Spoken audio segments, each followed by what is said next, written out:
The notification sound from my phone cut through the morning air like a blade. I was standing in front of the mirror in my childhood bedroom, adjusting the simple pearl necklace that had belonged to my grandmother, when I heard it.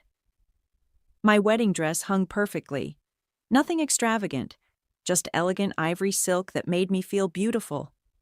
In 3 hours, I'd be walking down the aisle to marry the love of my life. I shouldn't have looked at my phone. I knew better. But something about that particular ping made my stomach clench. My name is Tatum, and I'm about to tell you about the day that changed everything. The Instagram post was already an hour old. My mother Helen had uploaded a photo of my sister Eloise at some charity luncheon, radiant in a designer dress I knew cost more than most people's rent. The caption read, "Proud of the daughter who honors the family. Blessed, charm family values. Raising them right." My hands started shaking. "Tate, you okay in there?" Ariel's voice drifted through the door. My best friend since college had been my rock through everything, and she was the only family member I needed today. "Come in," I called, setting the phone face down on the vanity. Ariel stepped inside, stunning in her burgundy maid of honor dress. She took one look at my face and her expression darkened. What did they do now? I handed her the phone without a word. "Oh, hell no." Ariel's voice went dangerously quiet as she read. "Today? She posted this today? An hour ago." My voice sounded hollow even to my own ears. Ariel scrolled through the comments, her face growing more furious by the second. "Tatum, don't read these. Please." But I already had. Aunt Catherine. "Some daughters understand loyalty."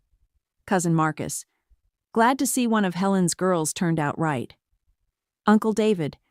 "Tatum always was the difficult one." The difficult one. That phrase had followed me my entire life. Difficult because I asked questions.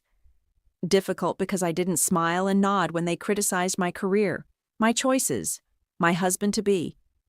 Difficult because I refused to pretend their toxic behavior was normal. "Where's Blaze?" I asked, needing to see his face, to remember why I was doing this despite the empty chairs that should have held my parents. "Getting ready with his groomsmen. He doesn't know about this yet." Ariel sat beside me on the bed. "Tate, you don't have to let them ruin this day. They already have." I stared at my reflection. The woman looking back at me had spent 32 years trying to earn love that was never going to come. Do you know what the worst part is? I actually thought they might surprise me. That maybe, just maybe, they'd show up. "Their loss," Ariel said fiercely. "Blaze's family loves you. I love you. That's what matters." I picked up my phone again, scrolling through more comments. Extended family members I barely spoke to were weighing in, all of them taking sides, all of them choosing Eloise. "Look at this," I said, showing Ariel a comment from my mother's sister. "Catherine says I'm an embarrassment to the family name, because I'm marrying a contractor instead of a lawyer, because I didn't go to their precious country club wedding last month." "You were working," Ariel reminded me. "That project launch couldn't wait." "It doesn't matter. Nothing I do will ever be enough." I stood up, smoothing down my dress. "You know what? I'm done caring." Ariel's phone buzzed. She glanced at it and winced. "Tate." "What now?" "Your mom just shared the post to Facebook. It's getting more comments." I took the phone and read the new messages. More family members chiming in. More people who hadn't spoken to me in years suddenly having opinions about my life choices. Then I saw it. A comment from my father, Matthew. "Eloise has always been our pride and joy. Some children understand what family means." The words hit me like a physical blow. Today, on my wedding day. They were publicly disowning me while I was getting ready to walk down the aisle. That's it. I set the phone down with deliberate calm. "I'm done." "Done with what?" I looked at Ariel, and for the first time in hours, I smiled. It wasn't a happy smile. It was something else entirely. They're about to learn who I really am. Ariel studied my face. Tatum, what are you thinking? I'm thinking, I said, picking up my bouquet, that some lessons are a long time coming. The church bells started ringing in the distance. It was time. The wedding was beautiful. Blaze's family filled the church with warmth and laughter, and when I walked down that aisle, his face lit up like I was the only person in the world. We danced, we celebrated, and for a few precious hours, I almost forgot about the empty chairs in the front row. But the next morning, reality came crashing back. Coffee's ready, Blaze called from the kitchen of our apartment. We'd decided to postpone the honeymoon for a few weeks, wanting to settle into married life first. I padded out in my pajamas, still wearing my wedding ring, still feeling like I was floating, until I saw the stack of mail on the counter. Bank statement came, Blaze said, kissing my forehead. And something from your parents' mortgage company. My stomach dropped. I'd been dreading this moment for 2 years. Tate, you okay? I picked up the envelope with shaking hands. It was addressed to me, not them, because I was the one who'd been paying their mortgage since Dad lost his pension in that investment scandal. I need to tell you something, I said, sinking onto a bar stool. Blaze set down his coffee mug. What's wrong? Remember when I told you my dad was doing well financially? That they owned their house outright? Yeah, that was a lie. Well, not my lie. Theirs. I opened the envelope, scanning the payment confirmation. Dad lost everything 2 years ago. Bad investments. Some kind of Ponzi scheme. They were about to lose the house. Blaze stared at me. Tatum, what did you do? I took over the mortgage payments. Anonymously. They think it's some kind of bank error or restructuring deal. I laughed bitterly. They've been bragging to their friends about their financial acumen ever since.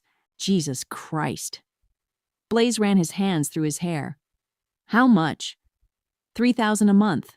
For 2 years. $72,000. His voice was flat. You've given them $72,000, and they don't even know it. They would never have accepted help from me. You know that. I'm the difficult daughter, remember? Blaze sat down across from me. Why didn't you tell me? Because I knew you'd try to talk me out of it. And because... I trailed off, staring at the payment stub. Because I kept hoping that maybe if I proved I was reliable, if I showed them I could take care of them, they'd finally see me as worthy. And instead, they skipped your wedding to publicly humiliate you on social media. Pretty much. Blaze was quiet for a long moment. Then he reached across the table and took my hand. What do you want to do? I pulled out my laptop and logged into my banking app. The automatic payment was scheduled for next week. My finger hovered over the cancel button. They posted that photo while I was getting ready to marry you, I said quietly. They chose yesterday, of all days, to make it clear that I'm not their daughter. Not really. So cancel it. It's not that simple. They'll lose the house. That's not your problem anymore. I stared at the screen. $72,000. 2 years of sacrifice. 2 years of hoping that maybe, just maybe, they'd love me enough to show up for the most important day of my life. You know what the worst part is? I said. Last month, at Eloise's country club wedding, Mom cornered me in the bathroom. She said I was selfish for not being there for family events, that I didn't understand what loyalty meant. While you were literally paying for their house. While I was literally paying for their house. I clicked cancel on the automatic payment. But I'm not done yet. Blaze raised an eyebrow. What do you mean? I opened the account settings and scrolled to the payment memo section. For 2 years, it had been blank. But now I typed, funding provided by the difficult daughter. Tatum? They want to know what loyalty looks like? They're about to find out. I hit save and closed the laptop. The next payment would have been due in 5 days. When it doesn't go through, they'll get a notice. And when they call the bank to ask why, They'll see that memo. Blaze was quiet for a moment. Are you sure about this? I thought about the empty chairs at my wedding, about the Instagram post, about 32 years of being treated like I was broken, difficult, wrong.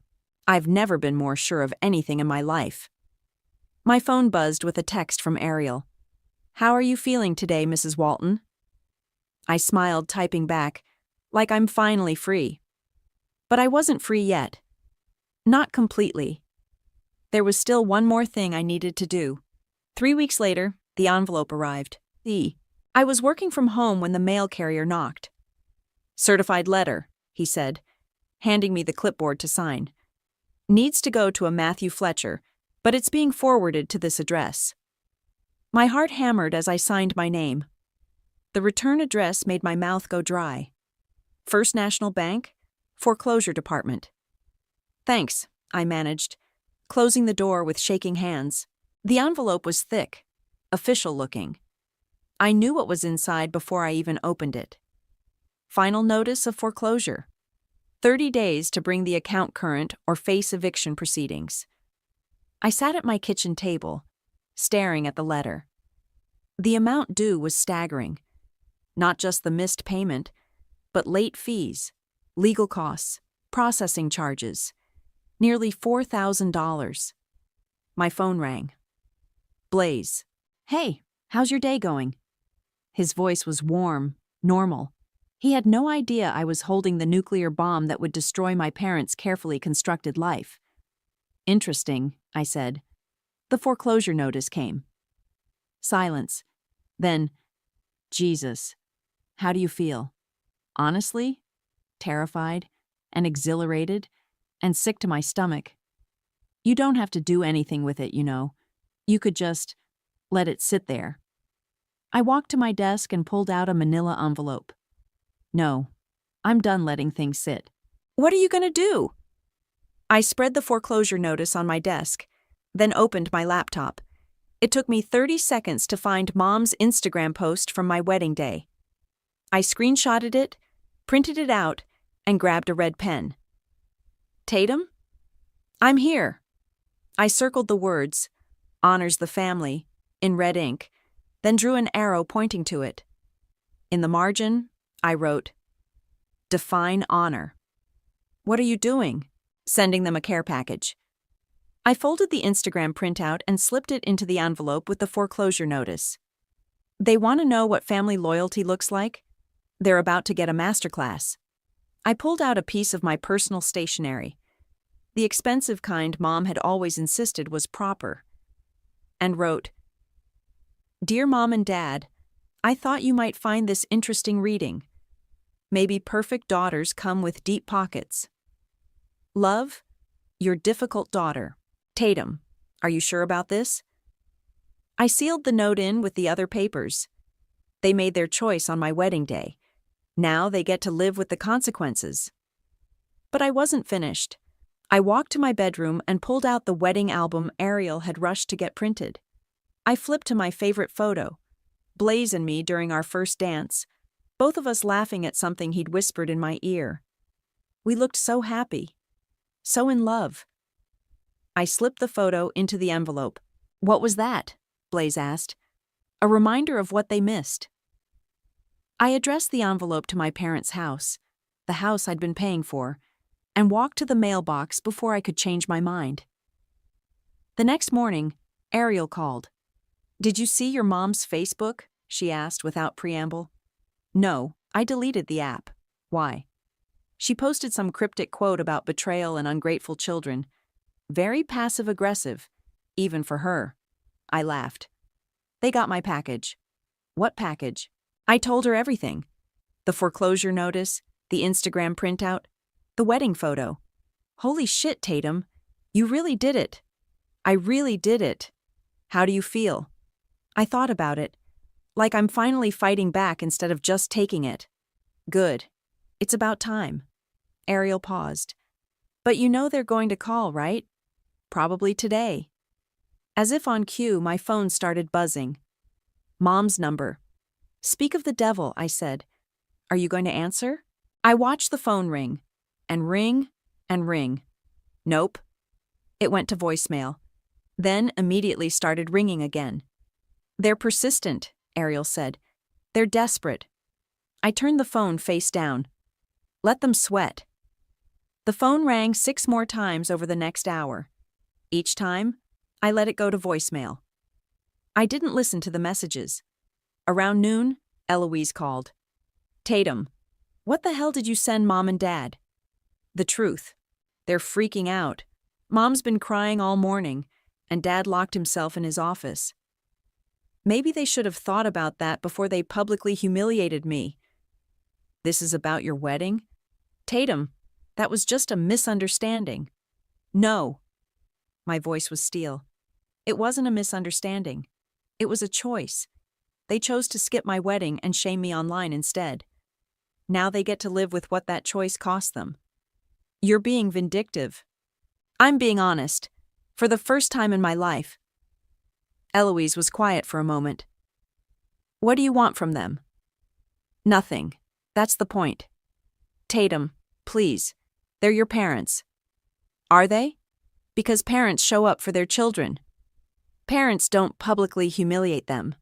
Parents don't treat them like they're broken. I hung up and turned off my phone. The war had officially begun. Helen was having brunch with her book club when the envelope arrived. I know this because Ariel's mom, Sandra, was there, and Sandra called Ariel the moment it happened. Your mom opened a manila envelope right there at the table, Sandra told Ariel over the phone. She went completely white, like scary white. Then she started shaking. Ariel had me on three-way calling. What did she do? She shoved everything back in the envelope and said she had to leave. Emergency at home. But not before I saw her hands trembling so bad she could barely hold her coffee cup. I felt a twisted satisfaction hearing this. For 32 years, my mother had been the picture of composure. Nothing rattled Helen. Nothing made her lose control in public. Did you see what was in the envelope? I asked. Just a glimpse. Some kind of official document. And a photo that looked like it was from a wedding. After Sandra hung up, Ariel whistled low. Damn, Tate. You really got to her. Good. What I didn't know was that Mom had been lying to her book club friends for 2 years. She'd been telling them that Dad's early retirement was planned, that they'd paid off their mortgage and were living comfortably on investments. She'd even bragged about their financial advisor, who'd restructured their payments to practically nothing. Now she was sitting in her car outside the restaurant, staring at a foreclosure notice that proved every word was a lie. According to Eloise, who called me that evening despite my phone being off, Mom came home in full panic mode. She was hyperventilating, Eloise said when I finally turned my phone back on. Dad had to get her a paper bag to breathe into. Dramatic as always. Tatum, this isn't funny. They're talking about losing the house. They are losing the house. That's what happens when you don't pay your mortgage. But you were paying it. For 2 years. Was. Past tense. Eloise was quiet for a moment. Why didn't you tell me? Tell you what? That Dad was in trouble. That you were helping them. I laughed bitterly. When would I have told you? At your country club wedding that I missed because of work. Or maybe during one of our heart-to-heart conversations that never happen because you only call when there's drama. That's not fair. Fair? You want to talk about fair? I've been keeping your parents afloat for 2 years while they treated me like garbage. And you want to lecture me about fair? They're your parents too. Are they? Because they sure didn't act like it on my wedding day. I could hear Eloise crying. Tatum, please. They made a mistake, but this is too much. They could end up homeless. They have 30 days to figure it out. They don't have $4,000. Then maybe they should ask their perfect daughter for help. The line went quiet. Then Eloise whispered, I don't have it either. What? Brendan and we're maxed out on credit cards. The wedding, the honeymoon, the new car. We're drowning. This was news to me. Golden child Eloise, who'd never wanted for anything, was broke. How broke? 23,000 in credit card debt. We can barely make minimum payments. I sat down hard on my couch. Jesus, Eloise. We were hoping Dad would help us consolidate, but now? She started crying harder. Now I find out he's been broke this whole time, and I've been the one keeping him afloat.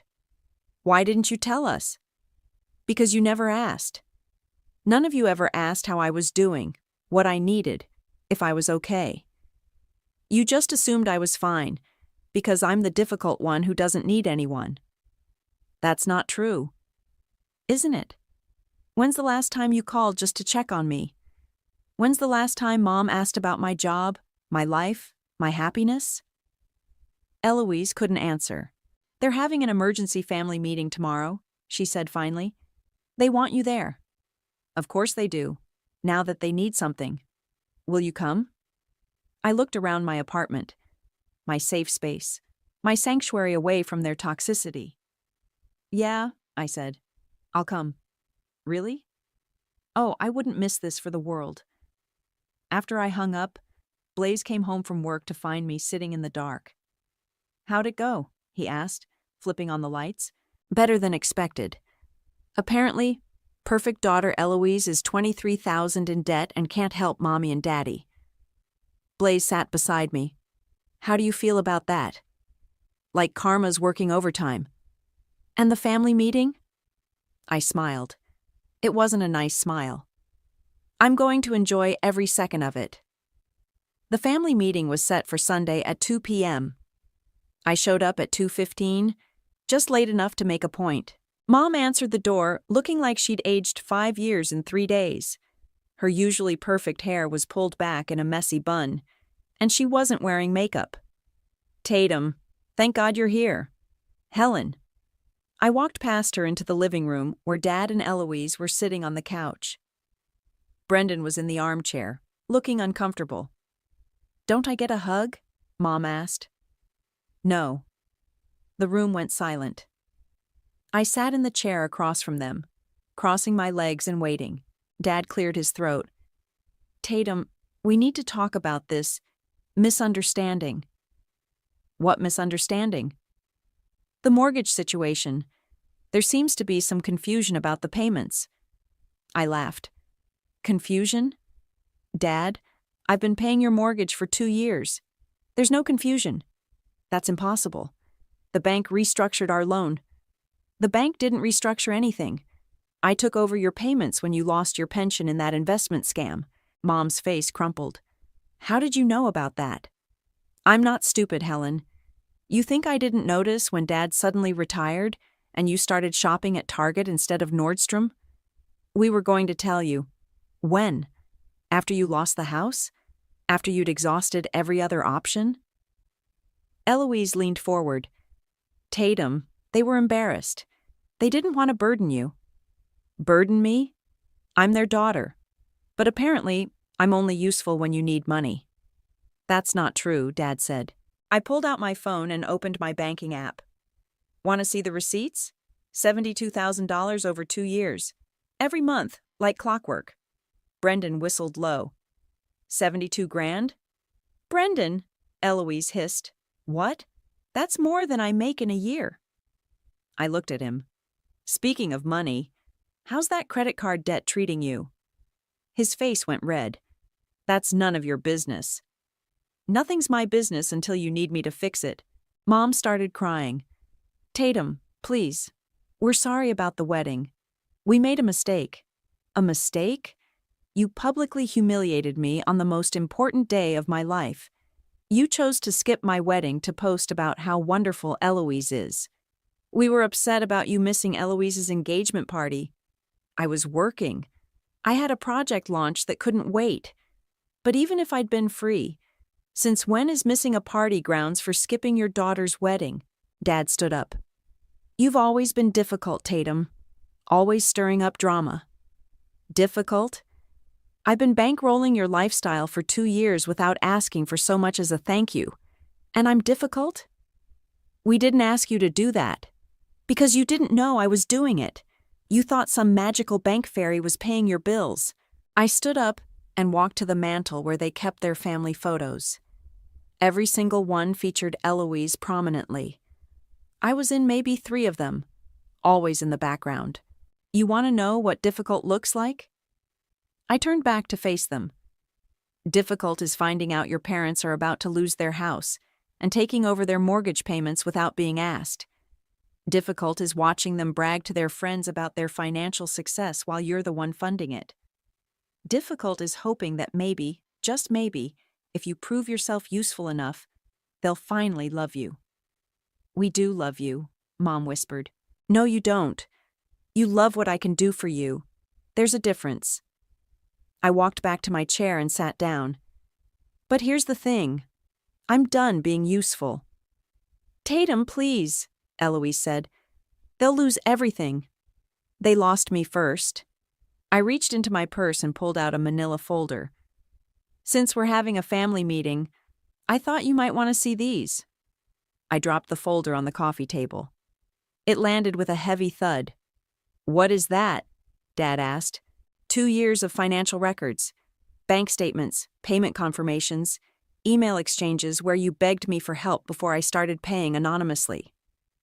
Mom's face went white. You kept records? I keep records of everything, including the emails where you called me selfish for not contributing more to family events, while I was literally paying for your house. Dad reached for the folder, but I snatched it back. These are copies. I have the originals safely stored. What do you want? Brendan asked. I want you to stop pretending I'm the problem. I want you to admit that the difficult daughter was the only thing standing between you and homelessness. Fine, Dad said through gritted teeth. You helped us. Thank you. Now can we move forward? Move forward? Dad, you have 26 days before the sheriff shows up with eviction papers. So help us, Mom pleaded. I stood up and headed for the door. I already did, for 2 years, and you repaid me by skipping my wedding. Tatum, wait. I turned back one last time. You know what the funny thing is? If you'd just shown up to my wedding, we wouldn't be having this conversation. I would have kept paying forever, just grateful for the crumbs of affection you threw my way. I opened the door.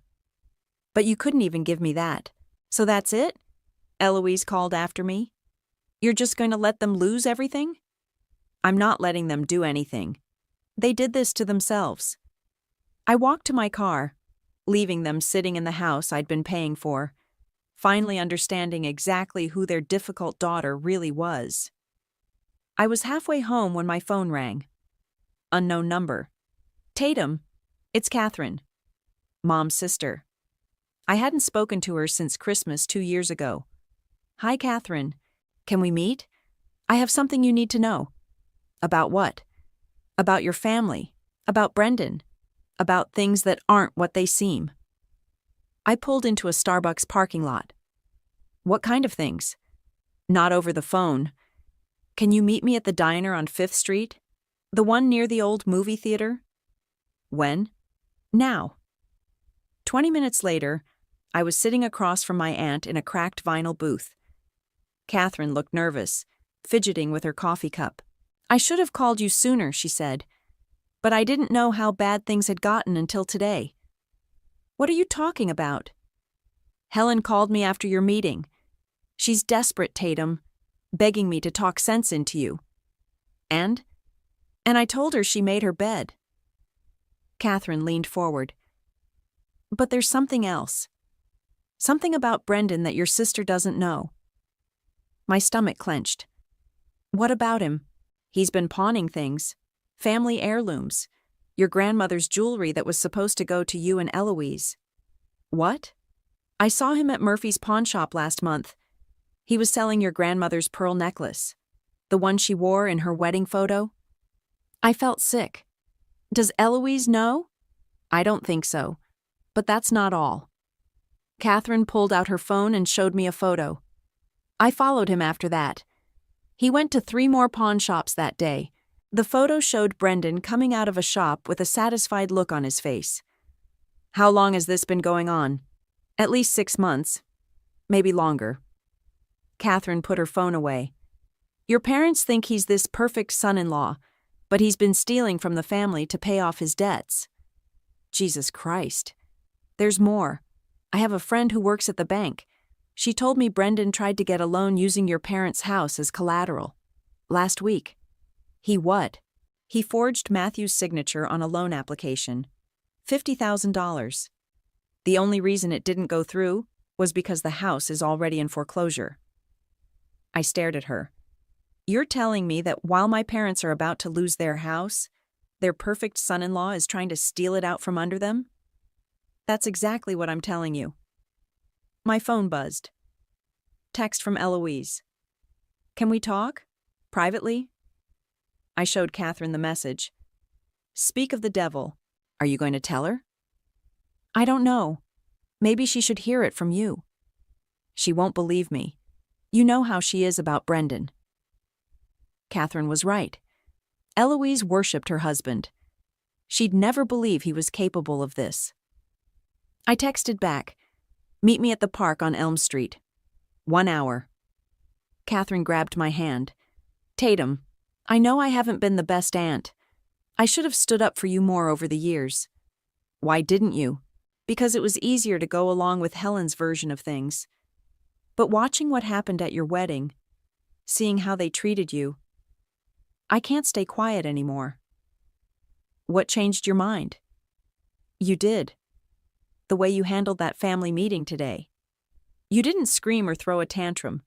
You just laid out the facts and walked away. That took strength. I felt tears prick my eyes. I'm tired of being strong. I know. But you're the only one in this family who sees things clearly. An hour later, I was sitting on a park bench watching Eloise walk toward me. She looked exhausted, her usually perfect appearance disheveled. Thank you for meeting me, she said, sitting down. What do you want, Eloise? I want to apologize. For everything. For the wedding. For not standing up for you. For being a terrible sister. Okay. That's it? Just okay? What do you want me to say? That it's fine? That I forgive you? Because I don't. Eloise started crying. I know I don't deserve it, but I need your help. With what? I'm pregnant. I stared at her. What? 8 weeks. I found out yesterday. Congratulations. Tatum, I can't bring a baby into this mess. Brendan and I are drowning in debt. My parents are about to be homeless, and I just found out. She trailed off. Found out what? That Brendan's been lying to me. About everything. The debt is worse than he told me. Much worse. I thought about what Catherine had said. About the pawned jewelry and the forged loan application. How much worse? 40,000. Maybe more. He's been hiding credit cards from me. Eloise, there's something else you need to know. What? I looked at my sister. Really looked at her. For the first time in years, she seemed vulnerable. Human. Brendan's been stealing from the family. That's impossible. Catherine saw him pawning Grandma's jewelry. He tried to take out a loan against Mom and Dad's house without their permission. Eloise went very still. You're lying. I wish I was. She buried her face in her hands. Oh God, what am I going to do? For the first time in my life, I felt sorry for my sister. The golden child was finally seeing that her perfect life was built on lies. I don't know, I said honestly, but you have a choice to make. What choice? You can keep playing the victim, or you can finally tell the truth. 2 weeks later, the eviction notice was posted on my parents' front door. I know because Georgia Walton, their nosy neighbor, took a photo and posted it on the neighborhood Facebook group with the caption, "Sad to see the house on Maple Street getting foreclosed. I thought the family was doing well." The post got 43 comments in 2 hours. By evening, it had been shared to 3 other local groups. Ariel called me at work. Tate, you need to see this. It's everywhere. What's everywhere? The foreclosure. Someone posted a picture of the notice on your parents' door. People are talking. I pulled up Facebook on my work computer. The comments were brutal. Didn't they just throw a huge wedding for their daughter? I heard Matthew was bragging about his investments at the country club last month. Helen was posting vacation photos from Napa just last week. Guess that financial advisor wasn't so great after all. I scrolled through dozens of comments from people I'd grown up with, neighbors, family friends. Everyone was speculating about what had happened. Then I saw Mom's response, posted an hour ago. This is a temporary situation due to banking errors. We're working with our legal team to resolve it quickly. Thank you for your concern. Banking errors. Even now, she couldn't tell the truth. My phone rang. Dad. Tatum, you need to fix this. Fix what? This social media nightmare. People are calling us, asking questions. Your mother is humiliated. Maybe she should have thought about that before she humiliated me. This is different. This is public. So was your Instagram post about Eloise being the daughter who honors the family. That was a mistake. No, Dad. This is karma. I hung up and went back to work. But I couldn't concentrate. Every few minutes, I found myself refreshing the Facebook post, watching the comments multiply. At 3 p.m., my phone buzzed with a text from Eloise. I need to see you. Emergency. I found her sitting in her car outside my office building, crying so hard she could barely speak. Eloise, what happened? I confronted Brendan. About the jewelry, about the loan application, about everything. And he didn't deny it. He said he was trying to protect me from the stress. She wiped her nose with a tissue. Then he said it was all your fault anyway. My fault? He said if you hadn't stopped paying the mortgage, none of this would have happened. That you're destroying the family out of spite. I felt my anger flare. And what did you say? I told him he was wrong. That you'd been supporting Mom and Dad for years while they treated you like garbage. She looked at me with red-rimmed eyes. I told him I was ashamed of how we'd all treated you. How did he take that?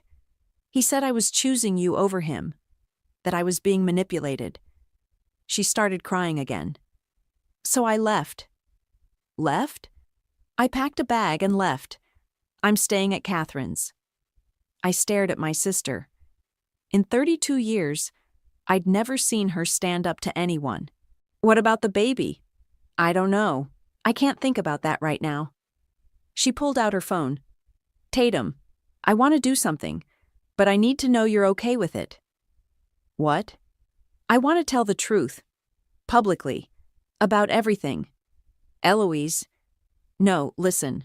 I've been complicit in this lie for too long. People deserve to know that you're not the villain here. You don't have to do that. Yes, I do. For you. For me. For this baby. She put her hand on her stomach. I don't want to raise a child in a family built on lies. That evening I was making dinner when Blaze came home with a strange look on his face. You need to see this, he said, handing me his phone. It was a Facebook post from Eloise, posted 20 minutes ago. The caption was long, raw, and brutally honest. I need to tell the truth about something. My family's losing our childhood home, and people are speculating about why. The truth is, my father lost his pension 2 years ago in bad investments. My sister Tatum has been secretly paying their mortgage ever since, without any recognition or thanks. She's given them over $70,000 of her own money, while they criticized her life choices and treated her like she was broken. When she got married 3 weeks ago, my parents chose to skip her wedding and instead posted on social media about how I was the good daughter. That same day, Tatum stopped the payments. Not out of spite, but because she finally realized she deserved better. I have been complicit in a lie that painted my sister as difficult when she was actually the only thing keeping our family afloat. I'm ashamed of how we treated her, and I'm sorry it took losing everything for me to find the courage to speak up. The post already had 67 comments and 23 shares. Holy shit, I whispered. Keep reading, Blaze said. I scrolled through the comments. They were overwhelmingly supportive of me and critical of my parents. Tatum sounds like a saint. Your parents should be ashamed. I always thought there was more to the story. Good for you for telling the truth. My phone started ringing. Mom. I looked at Blaze. Should I answer? That's up to you, I answered. Hello, Helen. How could you let her do this? Mom was screaming. How could you let her destroy us like this? I didn't let her do anything. She made her own choice. She's ruining our reputation. Your reputation was built on lies. Eloise just told the truth. Please, Tatum, make her take it down. I'm begging you. No. What do you mean, no? I mean, no. I'm done protecting you from the consequences of your actions. You're our daughter, am I? Because for 32 years, you've made it pretty clear that I'm not the daughter you wanted. I hung up and turned off my phone. The truth was finally out there. And for the first time in my life, I felt free. Eloise's post went viral overnight. By morning, it had been shared over 500 times and picked up by 3 local news outlets. The story had everything people loved: family drama, financial secrets, and a clear villain-victim dynamic. I woke up to 17 missed calls and 43 text messages. Jesus, Blaze said, looking at his own phone. Channel 7 wants to interview you. Not happening. Good call. I scrolled through the messages. Most were supportive, but a few family members were furious. Uncle David, you've destroyed this family. Cousin Marcus, this was private business. But then I saw one that made me smile. From my old college roommate, always knew you were the strong one. Proud of you. At 9 a.m. there was a knock at the door. I opened it to find my parents standing on my doorstep. Dad looked defeated. Mom looked desperate. We need to talk, Dad said. No, we don't. Tatum, please. Mom's voice was barely a whisper. I know we messed up, but we're still your parents. Are you? Because parents don't skip their daughter's wedding. Parents don't publicly humiliate their children. Parents don't take money for years without even saying thank you. We didn't know you were paying. You didn't want to know. There's a difference. Dad stepped forward. What do you want from us? An apology? Fine. We're sorry. We're sorry we missed your wedding. We're sorry we took you for granted. We're sorry we favored Eloise. You think this is about an apology? Isn't it? I laughed, but there was no humor in it. Dad, you only love me when I'm useful to you, when I'm paying your bills or fixing your problems. The moment I stopped being useful, you wrote me off. That's not true. Then why are you here? Why now? Is it because you suddenly realized you love me? Or because Eloise's post made you look bad? Neither of them answered. That's what I thought. Mom started crying. Tatum, we're going to lose everything. The house, our reputation, our friends. Please. You lost me first. Everything else is just stuff. You're being cruel. I'm being honest. For the first time in my life, I'm putting myself first instead of trying to earn love that was never going to come. My phone rang. Eloise. I should take this, I said, stepping back inside and closing the door. Tatum, are you okay? I saw Mom and Dad's car in your driveway. They're on my porch begging for help. Are you going to help them? No. Good. Eloise's voice was stronger than I'd heard it in years. I filed for divorce this morning. Eloise? Brendan cleaned out our joint account yesterday, took the last $3,000 and disappeared. Catherine's lawyer thinks he's fled the state. I'm sorry? Don't be. I'm finally seeing clearly. She paused. I wanted to ask you something. What? Would you be my baby's godmother? I know I don't deserve it, but I want my child to know what real strength looks like. I felt tears prick my eyes. Yes. Thank you. For everything. For being the sister I should have been. After we hung up, I opened the door. My parents were still standing there. "We heard you talking to Eloise," Mom said. "Is it true about Brendan? Ask her yourself." "Tatum, please. We have nowhere else to go." "You have each other. That's more than you gave me." Dad's face hardened. "Fine. But don't expect us to come crawling back when you realize what you've done." "I won't." They walked away without another word. That evening, Ariel came over with champagne and takeout. "How are you feeling?" she asked, settling onto my couch. "Free, sad, relieved, guilty, all at once." "The guilt will pass." "Will it?" "Tate, you gave them everything for 2 years. Your money, your energy, your hope. They gave you nothing but criticism and rejection. You don't owe them anything else." We ate in comfortable silence, watching the sun set through my living room window. "I'm deleting all my social media," I said finally. "Good idea." I pulled out my phone and opened Facebook one last time. Before deactivating my account, I posted a single photo, my wedding picture with Blaze, both of us laughing during our first dance. The caption read, "Built my life on love, not lies." I hit post and then deleted the app. My phone buzzed with a message notification. "Unknown number. I need to see you. Eloise." I showed the message to Ariel. "What do you think she wants? Only one way to find out."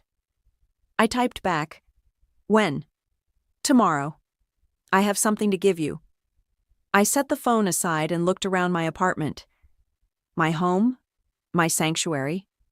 For the first time in 32 years, I didn't have to worry about anyone else's approval or disappointment. "You know what?" I said to Ariel. "I think I'm going to be okay." "I know you are." Outside it started to rain, but inside, I was finally warm.